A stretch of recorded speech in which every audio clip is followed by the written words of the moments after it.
Au Tchad, les pourparlers se poursuivent en vue du retour de Sucès Masra en exil depuis la répression sanglante des manifestations du 20 octobre 2022. L'opposant se trouve depuis le 27 octobre à Kinshasa où il doit rencontrer le président congolais Félix Tshisekedi, désigné facilitateur par la communauté économique des États de l'Afrique centrale dans la crise. Une délégation tchadienne est alors arrivé dans la capitale congolaise pour rencontrer Sucès Masra. Après un week-end de travail avec l'opposant, la facilitation congolaise a accueilli dimanche 29 octobre 2023 dans la soirée à Kinshasa une délégation gouvernementale tchadienne composée notamment du ministre de la Réconciliation Abderrahmane Koulamala et du ministre de la Communication Aziz Mahamat Saleh. Ce groupe de personnes est venu dans l'optique d'un face-à-face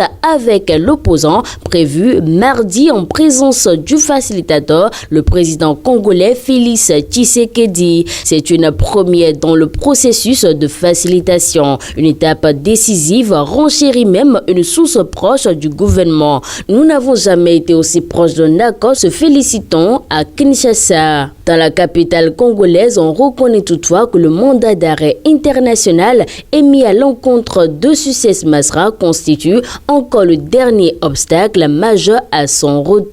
Un mandat d'arrêt dont les avocats de son parti, les transformateurs, contestent la légalité.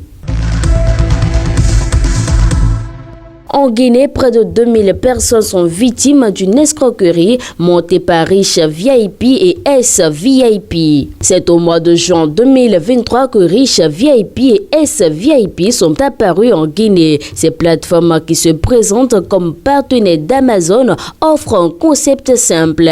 Vous y placez une somme d'argent, vous faites la promotion en ligne des produits vendus par l'entreprise américaine et vous engrangez des bénéfices en quelques jours.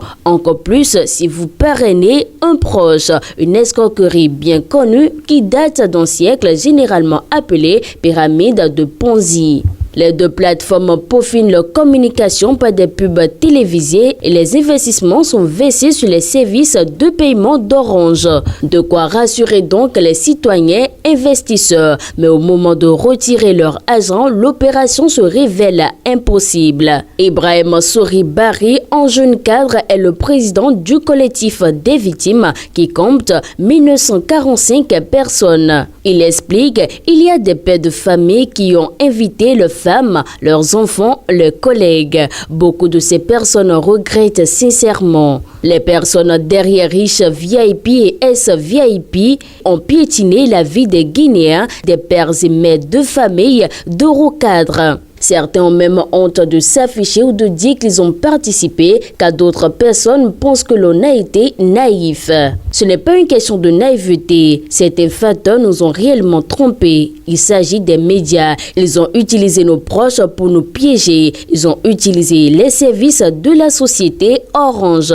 Ils sont même allés jusqu'à Orange Guinée et donc Orange a toutes les informations relatives aux transactions effectuées avec ces personnes qui sont allées jusqu'à leur base de données, poursuit-il. Selon Ibrahim Souri Barry, au moins 880 000 € ont été perdus par les victimes recensées. Elles ont collectivement porté plainte et réclament leur argent depuis plus d'un mois. Le collectif des victimes de Riche VIP et S-VIP a lancé un site internet pour recenser alors le nombre de personnes arnaquées.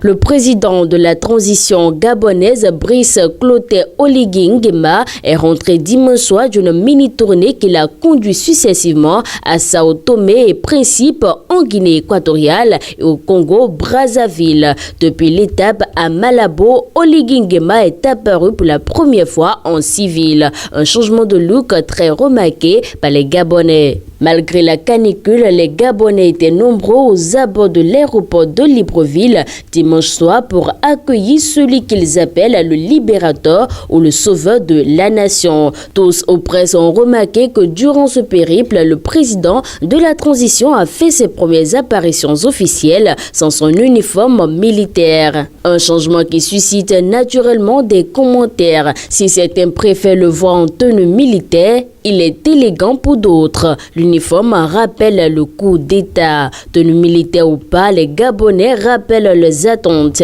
Qu'ils dirigent bien le pays, ce sont les réformes qui comptent, ou encore ce qui compte aux Gabonais lambda, c'est l'eau, l'électricité et l'emploi. Par ailleurs, Oligui Nguema est arrivé de Brazzaville où il avait participé au sommet sur les 3 bassins en costume cravate. Reste à savoir si les militaires promus dans l'administration vont suivre l'exemple.